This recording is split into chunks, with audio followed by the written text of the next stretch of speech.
नमस्कार, मैं पीडी यादव आप सबका हार्दिक स्वागत करता हूँ।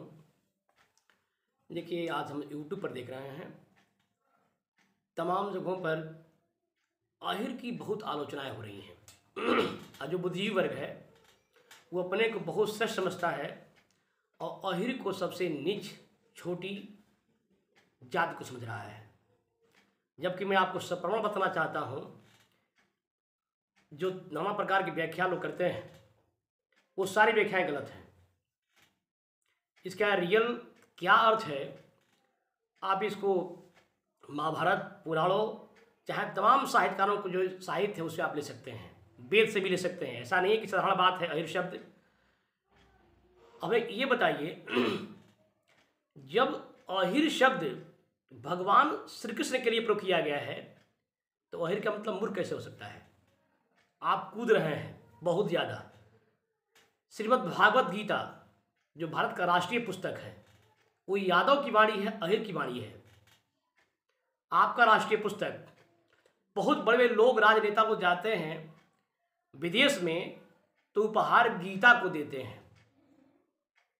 वो किसकी वाणी? आप कहने से मान लीजिएगा सारा संसार जानता है कि भगवान श्री कृष्ण की वाणी है। उनको अहिर कहा गया। क्यों अहिर कहा गया? आपके हिसाब से मान लेंगे? जब अहिर की वाणी पूरी दुनिया जानती है, उनकी बात को काटने की ताकत किसी में नहीं है। विश्व के तमाम कोने में, विश्व के तमाम देशों में भगवान श्री कृष्ण की जाप होता है और श्रीमद् भागवत गीता पर रिसर्च भी हो रहा है और तमाम रिसर्च में है। अगर वो सही नहीं होता, एक पूरी मेल्टिंग पॉइंट से नहीं होता, तो आज की जो अपने बुद्धिजीवी वर्ग कहने वाले उसको ऑपरेशन कर देते संविधान तरीके से। कई बार ऑपरेशन हो गया होता, लेकिन सदियों से गीता का अपना स्थान है और उनकी आधार को, उनकी पवित्रता को, उनकी मौलिकता को मानते हुए भारत सरकार ने उसको राष्ट्रीय पुस्तक माना है, नेशनल बुक माना है। भगवान श्री कृष्ण को अहिर क्यों कहा गया? अहिर का ध्यान रखिए, सबसे पहला अर्थ होता है अहिर का भगवान का प्रिय भक्त। अब कैसे होता है मैं बता देता हूं, ध्यान सुनिएगा। मैं भी प्रमाण के साथ बताऊंगा इसको, ऐसा नहीं है। और अहिर क्यों कहा गया भगवान श्री कृष्ण को, इसको आप बता देता हूं। अहिर का मतलब होता है सांप। और सातवें दृष्टिकोण से कई अर्थ होते हैं, लेकिन अहि को जब नाथा इन्होंने अपने बस में किया। अहि कौन था? वही कालिया नाग जो जमुना जी के पानी को अपने बीच से विषैला कर रहा था। भगवान श्री कृष्ण जाकर के फुटबॉल खेलने के बहाने नदी में कूदे हैं, जमुना जी में, और कालिया को पकड़ करके नथ करके ले आए हैं। अहि को नाथने वाला वही अहिर कहलाया। और हम बताइए, जब भगवान का नाम अहिर है तो अहिर का मतलब कि बुद्धू कैसे हो सकता है, बैल कैसे हो सकता है? आपके कहने से मान ले जाएगा। बस यही है कि दुनिया जानती है कि अहिर वो कौम है, अहिर वो जाति है। किसी से छल कपट प्रपंच धोखा नहीं करती है। सही माने जो कोई अहिर है तो न ही किसी से छल करता है, न प्रपंच करता है, न कहीं भी छुआछूत, ऊंच नीच कहीं नहीं देखता। कैसे? जैसे देखिए, प्रिय भक्त क्यों कहा गया है? कि वो चाहे मंदिर हो, चाहे मस्जिद हो, चाहे गिरजाघर हो, चाहे ब्रह्म बाबा हो, चाहे देवी माई हो, चाहे कहीं भी पत्थर हो, मिट्टी हो, सबको वो सर झुकाता है। आपके यहाँ वो ये तर्क नहीं करता कि इसमें भगवान नहीं है। आज जो व्यक्ति कण में भगवान को देखता है उसको ही अहिर कहा गया है। हम में, तुम में, घटक घम में घटघट व्यापे नाम, जो तर्क न करता हो, कोई भी प्रकार का ईश्वर में आक्षेप नहीं करता हो, उसी को अहिर कहा गया है। सबको अहिर नहीं कहा जाता है।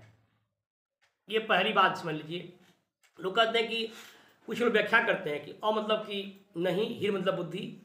जिसको बुद्धि नहीं हो उसको अहिर कहते हैं। तो सही में जो भक्त होता है, सारे ग्रंथ गाए हैं, जो भक्त होता है भगवान का सबसे प्रिय भक्त होता है, वह कहीं अपनी बुद्धि का प्रयोग नहीं करता, उसको दुनिया बेवकूफ़ समझती है।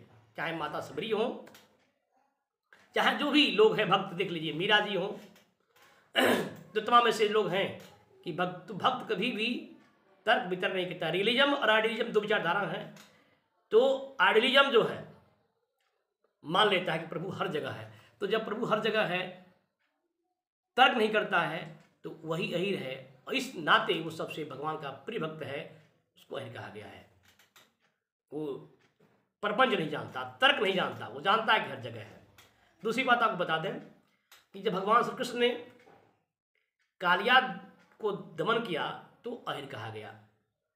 तो भगवान का नाम एक अहिर भी है। तो हमें इस बात को ध्यान रखना चाहिए कि आलोचना करें तो सोच समझ करें। और ये बुद्धिजीवी वर्ग आलोचना क्यों कर रहा है आप जानते हैं? वो जानता है कि अहिरों के बहुत दिमाग है, अगर इसका दिमाग खुल जाए तो ये पूरे भारत वर्ष राज किया भी राज करेगा, ऐसा उनको मानना रहता है। तो सारी किताबें, सारे बुक तो पढ़े लिखे लोगों के ऊपर के जो लोग के पास है, तो जैसे किताब लिख दिया, जैसे भरमा दिया, जैसे कर दिया कि भाई चलो यही है, तो उनको तमाम उल्टी सीधी बातें। अहिर का बुद्धि 12 जब खोलता है, अहिर मिताई तब करे सरामित मर जा, ये तमाम सी लोकोक्तियाँ हैं। इसको मैं बताऊंगा कि इसका रियल अर्थ क्या होता है, आप नहीं जानते होंगे। और आप जब आप ये समझ लें कि हम अहिर मतलब बेवकूफ़ हैं, तो आपका हार्मोन्स निगेटिव होगा और आप कभी भी अच्छा काम नहीं कर सकते हैं। आपका वो हार्मोन से नेगेटिव में जाएगा। आपके बच्चे सुनते हैं कि मैं अहिर हूँ, जात सर्टिफिकेट में अहिर लिखा रहता है, तो उसको ये पता नहीं है कि भगवान का सबसे प्रिय भक्त भगवान श्री कृष्ण को अहिर कहा गया है। और सारी दुनिया कृष्ण को जाप करती है, भारत का राष्ट्रीय बुक अहिर की वाणी है। तो जब वो जानेगा नहीं तो उसका हार्मोन पॉजिटिव नहीं होगा। लेकिन आपसे मैं कहना चाहूँगा कि जो अहिर भाई हैं, जो भी लोग हैं, आप उसको समझाइए अपने बच्चों को कि अहिर का अर्थ क्या होता है, ताकि उसकी जो हार्मोन्स वो निगेटिव न डेवलप हो। अगर निगेटिव डेवलप नहीं हो जाएगा तो वो न पढ़ेगा और न समाज में कुछ दे पाएगा। बस दूसरे लोगों को अपना दही दूध खिलाता रहेगा, घी खिलाता रहेगा, और अपने घर के लोगों को नहीं मिलेगा। बुद्धि दिमाग उनका तेज है और हम लोग वैसे ही बेवकूफ़ दुनिया बना करके चलती रहेगी। एक बात बता दें, बख्तियार खिलजी आप जानते हैं आक्रांता था, हिंदुस्तान की धरती पाया। जब देखा कि भाई भारतीयों का दिमाग इतना तेज है कि इनको किसी भी अस्त्र से नहीं मारा जा सकता, तो आप ये बता दें कि सबसे पहले शिक्षा को ही ध्वस्त करना सोचा। और विश्व की सबसे पुरातन, सबसे प्राचीन अगर विश्वविद्यालय था तो बिहार का नालंदा यूनिवर्सिटी हुआ करती थी। और नालंदा यूनिवर्सिटी के ही वजह से बिहार को का संपर्क लेते हुए देखा जाए तो विश्व गुरु की संज्ञा दिया गया। और भी बहुत तमाम कारण हैं, लेकिन विश्व में कहीं नहीं यूनिवर्सिटी हुआ करती थी भारतवर्ष के क्षेत्र विश्व में, तो उसमें नालंदा और तक्षशिला दो का नाम और तो है, लेकिन सबसे फेमस यही था। तो नालंदा यूनिवर्सिटी को बख्तियार खिलजी ने जलाया और 6-7 महीने तक पुस्तकें जली। हमारा ज्ञान विज्ञान जलकर राख हो गया। तो यही लोग चाहते हैं कि ऐसा काम कर दिया जाए कि बस अहिरों की बुद्धि और जगह लग जाए और ताकि मुख्य धारा में न आए और हमारा जो है रोटी रोजी जो है चलता रहे। जितने कथावाचक हैं बता दीजिए किसके नाम को, किसके कथा को सुना करके आज पैसे वाले हैं, करोड़पति है, तमाम सुविधाओं में चल रहे हैं। वो है हमारे भगवान श्री कृष्ण, वो है वृंदावन की धरती। और दुख के साथ ये है कि जो हमारे यादव भाई हैं, अहिर भाई जो भी कहें जो हैं, वो कम से कम अपने बच्चों को पढ़ाएं, खुद पढ़ें और जानें, तब तो कर पाएंगे। और नहीं तो पीछे पीछे झंडे हिलाते रह जाएंगे, कोई काम नहीं होगा। इसका उपाय है कि आप पढ़ें। देखिए कहा गया है, कवियों ने कहा है, मैं आपको सुना देता हूँ कि 7 दीप 9 खंड में ऊंची जात हीर। ये बात आपको नहीं बताया जाएगा। 7 दीप 9 खंड में ऊंची जात हीर, और ब्रह्मा विष्णु तड़प रहे हैं, क्यों न भय हीर। अब बताइए, वो बात आपको नहीं बताया जाएगा। और इस कौम में जो ग्वाइलें हैं, अहिर की लड़कियां, इस पर लिखा गया है, हम लोग पढ़ते हैं, आप भी पढ़ते होंगे, लेकिन वो बात सामने नहीं लाया जाता है कि भाई ये जान जब ज्ञानी हो जाएगा तो हमारा झंडी नहीं हिलाएगा, हमारी गाड़ी नहीं पूछेगा, हमको खिलाएगा नहीं दूध, दही दूध खिलाएगा नहीं, बस वैसे जो है हमारा पीछे कौन सेवा करेगा। इसलिए आपसे निवेदन है कि आप अपने साहित्य को, अपने इतिहास को जानिए कि कौन इतिहास है। और जो लोग कहते हैं तो उनसे लड़ाई नहीं करना है। अपने दिमाग में रखिए कि हम उस वंश के हैं जिस वंश में भगवान श्री कृष्ण ने जन्म लिया, और दुनिया उनको नाम को जाप करती है, ऋषि महर्षि ऐसे ऐसे। आपको वो प्रमाण आप सुने होंगे कि शेष, गणेश, महेश, दिनेश, सुरेश, सब लोग क्या करते हैं? निरंतर गाम है, निरंतर ध्यान रहे हैं। नारद, सारद, शुक, व्यास, रचि, सब लोग उसको कर रहे हैं। तो इस तरीके से भगवान श्री कृष्ण को अनंत, अनंत, अनादि, सुवेद्य, ऐसे बहुत सारी विशेषताओं से किया गया है। अभेद बता दिया है, अछेद बताया गया है। और इसको बताने वाले सारे आपके साहित्य हैं, बड़े बड़े देवता लोग हैं। लेकिन वही ग्वाल ने थोड़ी सी मार्ग पर, मक्खन की रात पर भगवान को भी नाच नचाया है। तो आपको कड़ी सुनाऊंगा, लेकिन आप ये समझिए कि जो अहिर वही शेष गणेश महेश दिनेश सुरेश जाय निरंतर गावे और ताही अहिर के चोहरिया चसिया वर छाछ पर नाच नचावे। तो ये मैं आपसे कहना चाहूँगा। देखिए कि बहुत ही लोगों ने, कुछ लोगों को अपमान कर दिया कि अहिर को लेकर के घुटने में बुद्धि होती है, 12 में बुद्धि नहीं खुलती है, तमाम बात। तो आपको आज से मैं ये कैसे कार्यक्रम वो बताने का प्रयास कर रहा हूँ कि अहिर सबसे श्रेष्ठ जाति है। पूरी धरती पर अगर सेवा करने का भाव रखती है, अनटचेबिलिटी को दूर करने का प्रयास करती है, जीवों से लेकर के हर मानवों हर पूरी लोगों को अगर भोजन देती है, तो अहिर कौम है, अहिर जाति है। इसलिए कहीं लड़िए नहीं, बस अपने ज्ञान को, अपने इतिहास को पहचानिए।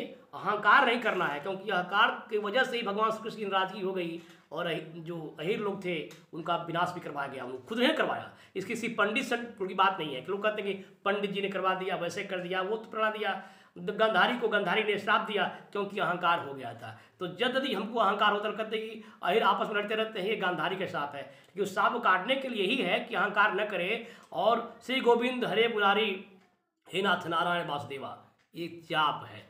किस तरीके से भगवान का नाम लीजिए, वो आपका पातक आपके साथ भी नहीं आएगा। तो ऐसे करके मुझे चलना है, करना है। तो मैं सारी चीज़ों को अभी आपको बताया कि भगवान का प्रिय भक्त कौन है, और इसमें भगवान श्री कृष्ण ने तो अवतार लिया और उनको ही अहिर कहा गया है। तो यदि अहिर का कोई अपमान करता है तो सीधे भगवान को अपमान है। इसलिए हम अपने स्थिति को जानें और अहंकार को, काम क्रोध लोभ और अहंकार को प्रभु के चरणों में समर्पित कर दें और अपने बच्चों को जरूर शिक्षा दें कि वो पढ़ें, वो डॉक्टर बने, इंजीनियर बने, मास्टर बने। हमको स्वार्थ नहीं, जो समाज कह रहा है उसके अनुसार बने, जज बने, कलेक्टर बने, तब हम उस शक्ति को समझ पाएंगे।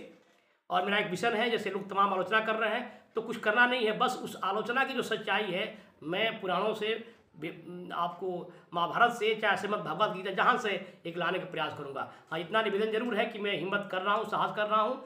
आप मेरे इस साहस बढ़ाने के लिए मेरे चैनल को सब्सक्राइब, लाइक और शेयर जरूर करें, ताकि हम इस चीज़ को पूरे भारत तक फैला सकें कि ये अहिर का मतलब क्या है, यादव क्या होते हैं, ताकि ये तमाम लोगों का मुंह बंद करने में ये हमारी वाणी और आपका सहयोग, आपका प्यार सहायक हो और हम फिर अपने इतिहास को जानें। नमस्कार, जय श्री कृष्ण।